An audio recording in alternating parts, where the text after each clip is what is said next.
normalmente, o que a gente pensa é que codependência é aquilo que está relacionado com aquela pessoa que tem um relacionamento abusivo, que sofre a beça e não se afasta desse sofrimento, etc.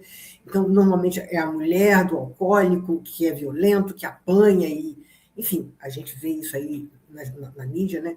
Então, a codependência é a pessoa que sofre e não se afasta do sofrimento. Essa é a visão geral. O que eu quero falar para vocês é um pouco diferente. A codependência que eu vou tratar é a nossa, nós aqui, né? Nós que estamos presentes aqui nesse momento, nós que estamos em recuperação, é a nossa codependência. Eu vou primeiro afirmar, né? Nós somos todos codependentes, todos. Isso é uma afirmação que, graças a Deus, né, eu tive a oportunidade de ouvir na internet do Dr. Gabor Maté, que é um estudioso, que é uma autoridade nessa questão de codependência, né, de sofrimento, de vício, e faz palestras, e enfim, uma pessoa que entende profundamente do assunto, e ele fala textualmente o seguinte: nem todo codependente se torna um adicto, um viciado, mas todo viciado é codependente. E eu, né, venho aqui trazer essa afirmação e dizer que nós somos todos codependentes, e a codependência é a base da nossa adicção. Nós só podemos ser adictos porque somos antes codependentes, né? E o que é a codependência que a gente vai falar aqui?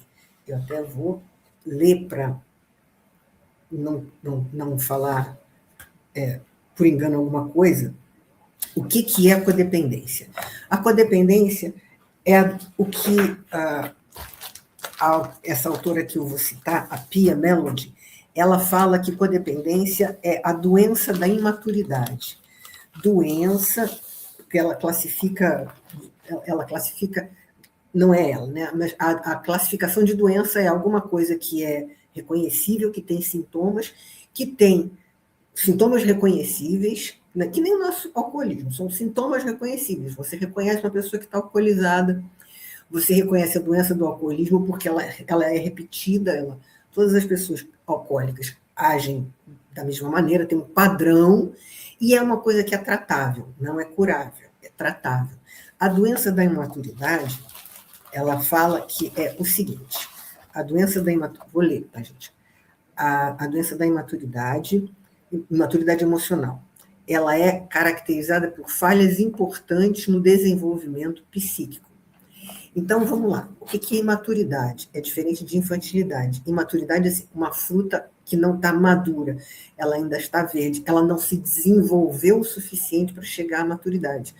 A doença da imaturidade que ela está falando aqui, e depois eu vou citar para vocês outros autores, desculpe, gente, caiu, deu um branco aqui no meu computador, mas eu espero que vocês estejam me vendo. Então, ela fala dessa doença da imaturidade exatamente dessa maneira, e outros autores que eu vou citar depois falam da mesma maneira. A doença da imaturidade é a incapacidade, a pessoa, a criança, no caso, ela não desenvolveu o suficiente, ela não amadureceu emocionalmente o suficiente para...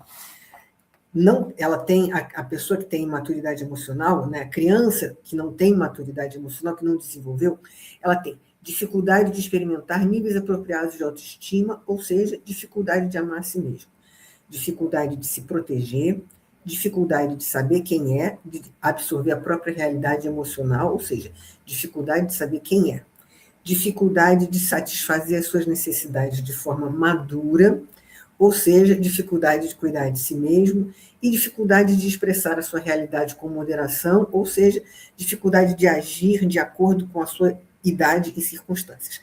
Essas coisas que estão descritas aqui é alguém que não é capaz de fazer isso, não amadureceu o suficiente para ser capaz de amar a si mesmo, cuidar de si, se proteger, reconhecer a si mesmo, saber quem é, né?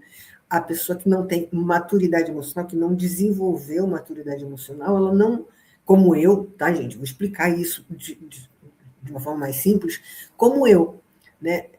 Até entrar em recuperação, eu absolutamente não tinha nenhuma dessas capacidades. Vamos lá, não tinha capacidade de autoestima. O jeito que eu me tratava, o jeito que eu falava comigo mesmo na minha cabeça, era uma coisa assim, se alguém ouvisse aquilo na rua, ia ser obviamente, uma pessoa está sendo abusada ali, a pessoa está sendo xingada, está sendo ofendida. Eu falava comigo de uma forma extremamente abusiva, muito ofensiva, eu me ofendia muito. E era essa a maneira que eu falava comigo. Eu não tinha autoestima para falar comigo de uma forma agradável, nem para, por exemplo, satisfazer as minhas necessidades, né? Satisfazer as necessidades de forma madura, cuidar de mim. Quando a gente é capaz de se amar e cuidar de si, nós escolhemos coisas boas para nós. E a pessoa que não tem esse amadurecimento, que não se ama e não sabe cuidar de si, ela não escolhe coisas boas para ela. Então, eu não escolhia coisas boas para mim. Até porque, na minha doença, eu nem conseguia ver determinadas coisas boas. Elas eram tão fora da minha realidade, elas estavam tão longe da minha realidade, que elas pertenciam, assim, né? Poxa, gente, é como se fosse até outro país. Casais que viviam bons casamentos, né? Que não tinham aquela relação atritosa. Aquilo, para mim, era como alguém... Né? Quando eu entrei em recuperação, e eu comecei a frequentar as reuniões, e eu vi vários companheiros né, darem depoimento dizendo: eu agora consigo controlar minhas emoções. Eu olhava assim, cara, como que alguém consegue controlar as emoções? Esse é um sentimento genuíno, tá, gente? Estou falando uma coisa que eu sentia realmente. Como que alguém consegue controlar as emoções?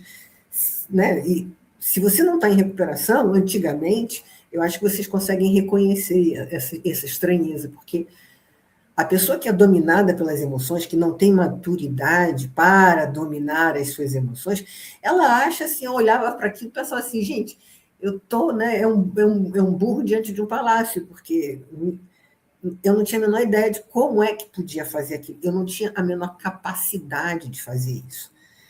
Por quê?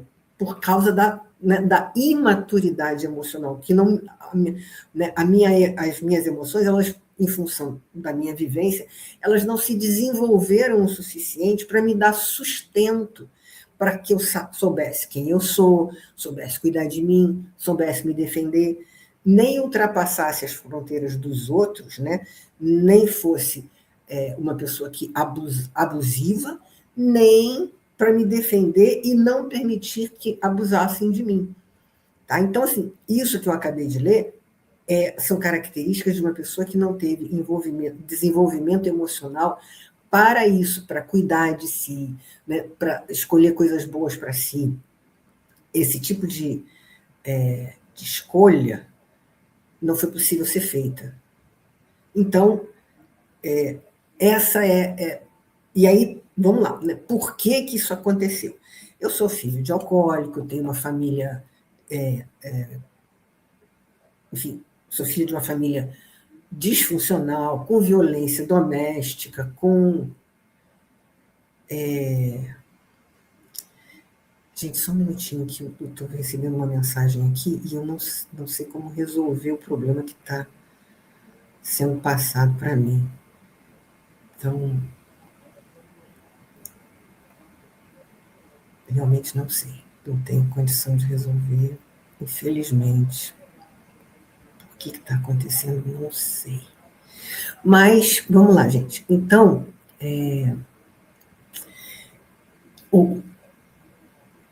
o que aconteceu comigo como criança? Vou dar um exemplo também e peço encarecidamente que vocês não julguem a minha família. Eu sou uma família praticamente padrão. Né? Minha família é uma família disfuncional, violência doméstica, e isso é muito mais comum do que eu imaginava. Eu achava que a minha família era uma exceção, mas infelizmente não é. Então, um exemplo, tá? Isso é um fato, eu vou contar para vocês, é um fato, isso aconteceu de verdade. E não foi a única coisa complicada que aconteceu, mas eu acho que ela é bem expressiva, porque eu era uma criança, eu tinha menos de 7 anos, eu tinha mais ou menos 6 anos de idade, e eu estava no quarto com as minhas irmãs, eu tenho 2 irmãs mais novas do que eu, que estavam dormindo, mas eu estava acordada, era à noite, elas estavam dormindo à noite, e eu estava acordada com uma faca debaixo do travesseiro, porque meu pai estava alcoolizado, ameaçando matar a minha mãe. E ele estava alcoolizado, completamente fora de si, então aquela ameaça era uma ameaça que tinha senso. Né? Eu entendia aquela ameaça como uma ameaça de vida, porque realmente aquilo era uma ameaça de vida. Então, isso é o que se chama de esse nível de estresse, de trauma, que isso é chamado de trauma, porque esse nível de estresse bloqueia todo o desenvolvimento natural da criança. Isso não foi um caso isolado, gente. Houveram outras situações de estresse. Eu estou, né, exemplificando com essa, porque ela é... Vocês imaginem uma criança de 6 anos vendo um homem adulto, alcoolizado, fora de si, ameaçando matar sua mãe. Né? Seu pai ameaçando matar sua mãe. Isso é completamente... Assim, bastante... perturbador para qualquer pessoa. Se você tem 6 anos de idade, isso é um caos, né? E isso cria uma coisa chamada trauma. O trauma, ele bloqueia o desenvolvimento emocional. Tá? Tanto que existe uma coisa chamada estresse pós-traumático, que um dos pesquisadores que eu vou citar, ele chama... Deixa eu achar o nome dele aqui, para não falar errado o nome dele.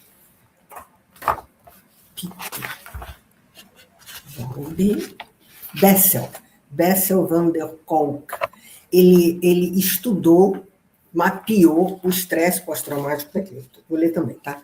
Ele mapeou o estresse pós-traumático, mas o exemplo melhor que a gente consegue entender, né, são aqueles veteranos de guerra. A pessoa foi para a guerra, voltou para a guerra com um trauma de guerra, porque lidou com situações de ameaça de morte muito maiores do que ela podia lidar.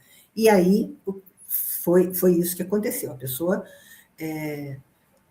volta incapaz de lidar com as suas emoções, incapaz de se controlar, de se regular. A pessoa está fora do seu eixo normal, ela está com estresse pós-traumático. Porém, o Bessel, ele mapeou que o estresse pós-traumático está principalmente no ambiente cotidiano, muito mais do que nos veteranos de guerra. O sistema nervoso da criança traumatizada aprende sobrevivência contínua. O organismo passa a funcionar em hipervigilância, congelamento ou explosão emocional. O corpo perde sensação de segurança, etc, etc. Então, o que acontece? A criança isso aqui é a descrição, né, do físico. Depois a gente vai ver a descrição do emocional. A pessoa, ela tem uma incapacidade física de amadurecer quando ela está diante de uma situação de trauma. A criança, ela não amadurece como... Quando eu fui para a escola, né, quando eu fui para o colégio, eu saí de casa para ir para a escola pública e lidar com outras crianças. Eu não conversava com as outras crianças. Eu não dialogava com elas porque eu não tinha como conversar com elas. Eu não podia contar o que acontecia na minha casa porque eu não conseguia nem entender direito, mas eu sabia que os outros não iam entender. Se eu não entendia, eu também sabia que os outros não entendiam. Eu não tinha diálogo com as outras crianças. Eu era uma boa estudante, né, e isso também está dentro do padrão. Depois a gente vai ver o porquê, mas eu era uma boa estudante, eu tirava boas notas, eu aprendi tudo aquilo que era colocado, mas a minha interação emocional com as outras crianças, eu não tinha amiguinhos, eu não podia levar amiguinhos em casa, eu não podia ir na casa dos amiguinhos, então eu não tinha amiguinhos, simples assim, não tinha amiguinhos. E isso é um exemplo da incapacidade, né, da falta de desenvolvimento emocional que cria uma incapacidade, gente. Eu estou falando aqui, o que eu estou querendo dizer? Eu não sabia fazer aquelas coisas, eu não tinha aprendido a interagir com as outras criancinhas, eu não tinha aprendido as coisas normais que as crianças aprendem E depois vão falar, falam aquelas coisas, brincam e tudo. Eu não brincava com as outras crianças, né? Eu não conversava com as outras crianças, e durante muito tempo eu não falava. Eu sabia falar, tá, gente? Eu aprendi a falar cedo até. Mas eu não falava com as outras crianças porque simplesmente não tinha o que falar, nem como falar, cara. A fala nem saía da garganta. Então, tem um bloqueio aí, né? Essa criança, ela não desenvolveu coisas naturais que as outras crianças desenvolvem, vão brincar, estão livres, né, de trauma, a cabeça dela está livre para brincar. Então, esse bloqueio no desenvolvimento, ele vai com a gente até a idade adulta, até entrar em recuperação. E algumas vezes até depois. Eu comecei a estudar essas coisas exatamente porque eu entrei em recuperação e, cara, meu comportamento mudou, minha vida mudou, graças a Deus, obrigado, Senhor. Mas ainda tinha um monte de pendências, ainda tinha uma série de dificuldades. Eu ainda estava ali repetindo uma porção de coisas que eu não queria. Eu sabia que não precisava mais repetir aquelas coisas, eu já tinha programa, eu já tinha uma forma de viver diferente. Então, por que eu ainda fazia determinadas coisas que eu não queria fazer? Por que a minha mente continuava ainda, né, me puxando tanto para trás? E aí eu fui estudar, porque a gente sabe que às vezes precisa procurar ajuda fora de AA também, né? A AA, coitado, não tem a responsabilidade de resolver todos os problemas. Então, eu fui fazer terapia, fui estudar e encontrei essa explicação, né, que para mim é uma realidade absoluta, tá, gente? A codependência, para mim, ela é um fato absoluto. Né? Eu tenho a vivência que se encaixa em cada um desses autores que estudou o desenvolvimento emocional. Então, por exemplo, Freud. O que Freud, gente, Freud, mais de 100 anos atrás, o que ele fala? Que as experiências traumáticas precoces não desaparecem porque o tempo passa. Elas permanecem vivas no inconsciente e tendem a retornar através da compulsão à repetição. Então, por que a gente continua repetindo determinadas coisas, mesmo estando em recuperação? Freud já falou isso lá atrás, porque o subconsciente está colocando, está se expressando, né? O subconsciente está trazendo de volta aquelas coisas que a gente não resolveu para ser resolvidas. Elas permanecem vivas no inconsciente e tendem a retornar através da compulsão à repetição. A criança traumatizada revive continuamente aquilo que a feriu, ainda que sem perceber. O psiquismo tenta retornar à cena traumática numa tentativa inconsciente de resolução. Isso acho que a gente já viu até em filme, né? A pessoa que foi traumatizada na guerra, ela fica revivendo aquela coisa, né? Ela sonha, ela acorda de noite e grita. Porque aquilo está lá dentro da pessoa. Então, se eu tive determinados traumas na infância, aquilo fica dentro da minha...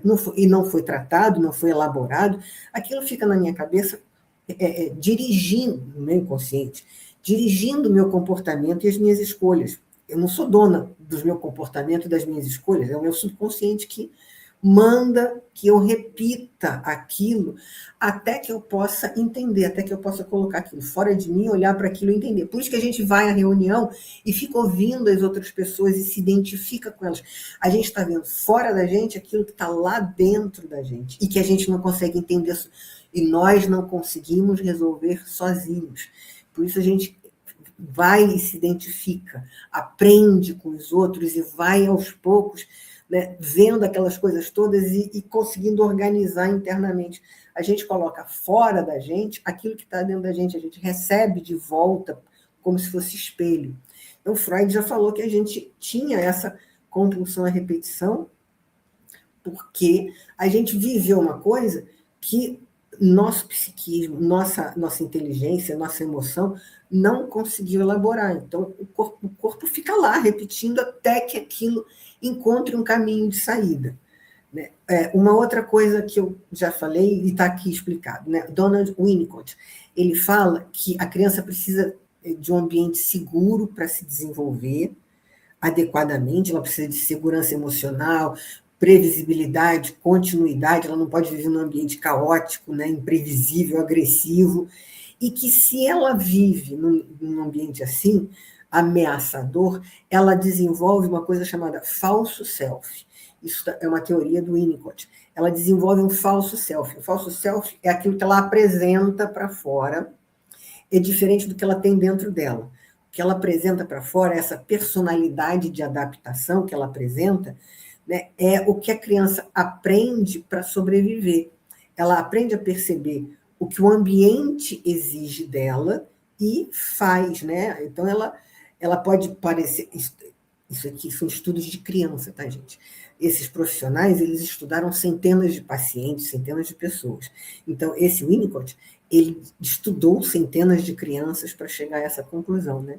Que a criança, por fora, ela parece madura, responsável, funcional.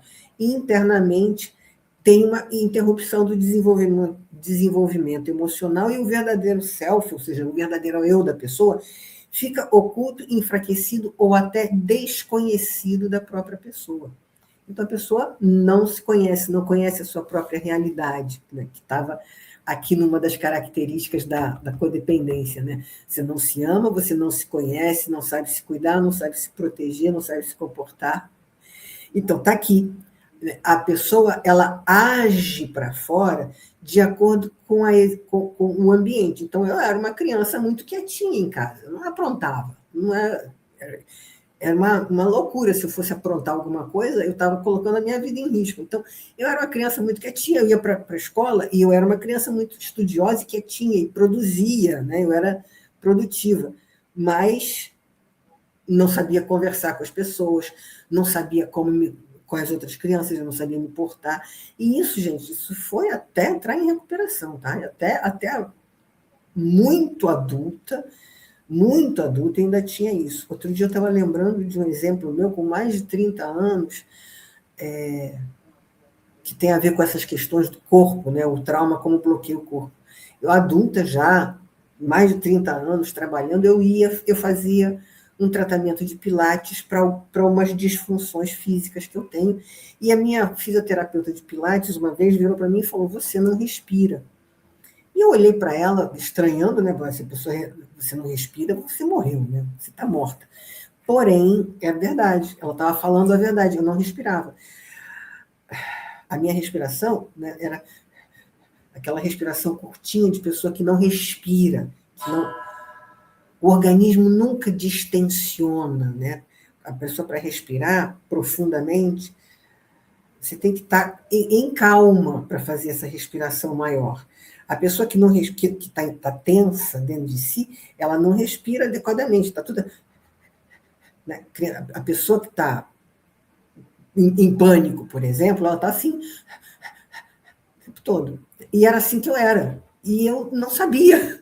Eu não sabia que eu era assim, até que ela me falou e eu pude me tratar, né? E graças a Deus aprendi. Foi um tratamento. Eu aprendi a respirar melhor com uma pessoa ali fazendo exercício comigo, amassando meu diafragma, empurrando para baixo, empurrando com força. Ela era uma fisioterapeuta, tinha mão forte, ela empurrava meu diafragma para baixo. Não foi assim, você vai lá e faz meditação e yoga. Não, tinha alguém me ajudando a fazer fisicamente, a força física para eu fazer aquilo.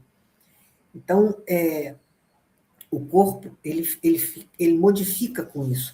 Isso era o que a gente estava vendo no Bessel, que fala, né? A criança vive em estado permanente de tensão fisiológica. Pequenos estímulos podem gerar reações intensas, porque o sistema nervoso continua funcionando como se a ameaça ainda estivesse presente. E o corpo, e fica, né? Esses autores, eles estudam e verificam que o corpo, aquilo fica registrado no corpo. O corpo não funciona adequadamente. Claro que funciona, tá? Eu estou aqui, estava lá no Pilates, lá me tratando, mas o corpo estava cheio de marcas, né? Além dessa questão da respiração, eu tinha uma rigidez, eu estava fazendo Pilates por causa da rigidez física que eu tinha, não conseguia abaixar, um monte de coisa, gente, um monte de coisa. Mas eu não sabia que aquelas coisas que estavam refletidas no meu corpo eram da mesma qualidade, da mesma forma que as coisas que estavam na minha cabeça. Por exemplo, né, alguns autores, eu não vou falar todos, gente, é muita coisa, é muita coisa. Os autores estudaram muito. Eu posso falar sobre esse daqui também, porque eu acho que o Firenze, ele é um autor do leste europeu, e ele escreve assim, as crianças... É sempre chato falar isso, né? As crianças, elas desenvolvem uma hipermaturidade aparente, submissão emocional, vigilância extrema, incapacidade de reconhecer as próprias necessidades. Ela se torna excessivamente racional, obediente, cuidadora, e a pessoa desenvolve uma racionalidade, né? A criança desenvolve uma racionalidade excessiva e uma imaturidade emocional também, né? Então, a pessoa que por exemplo, meu pai, gente, meu pai alcoólico, é uma pessoa que eu amo de paixão, já faleceu, né? Mas ele era um alcoólico, então o que ele era? Ele era um codependente. E segundo esse autor aqui, a pessoa codependente, eu conhecia minha avó e meu avô, a pessoa codependente, ela tem imaturidade emocional e uma hiperracionalidade, porque é uma defesa. Essa hiperracionalidade desse autor é uma defesa. Meu pai era uma pessoa extremamente inteligente.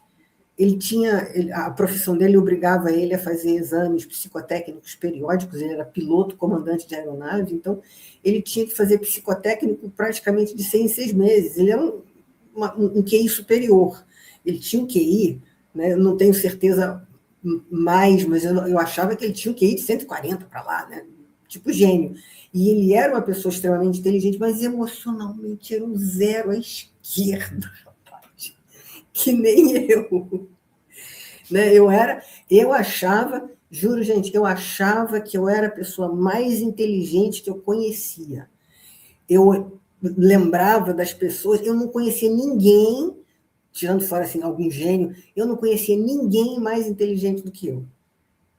Porque tinha um excesso de racionalidade e uma ausência de maturidade. A minha cabeça era um cão chupando manga. A minha cabeça parecia um liquidificador. Não por causa da minha inteligência, não, é por causa da confusão que era aqui dentro. Tinha dias que eu tinha vontade de bater com a cabeça na parede, porque era tão desconfortável, né, porque eu não tinha condição de acalmar o pensamento, estava tudo fora do lugar, né? E uma das expressões que eu tinha era essa. Eu era muito inteligente, arrogante, uma opção de coisas, gente, tudo normal, tudo dentro da doença do alcoolismo, não tá nada de especial. Arrogante, agressiva, às vezes me achava um lixo, completamente incapaz, tudo que é característica da gente, mas o negócio é assim, ao mesmo tempo que eu achava que eu era a pessoa mais inteligente que eu conhecia, eu não tinha absolutamente controle nenhum sobre nada de mim. E isso essa sensação, essa coisa que eu descrevi para vocês, de cabeça rodando assim. Muitas vezes a gente ouve companheiros falarem, né?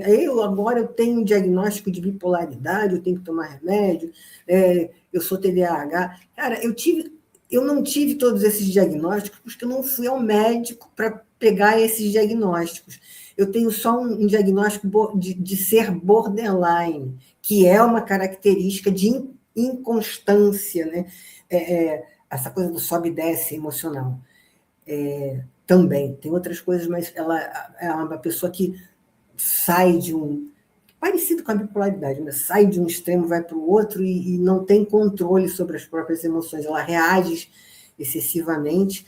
Então, se eu fosse procurar, eu ia receber diagnóstico de TDAH, de bipolaridade, de borderline, essas coisas todas, porque a minha cabeça era tudo isso. Eu tinha todas essas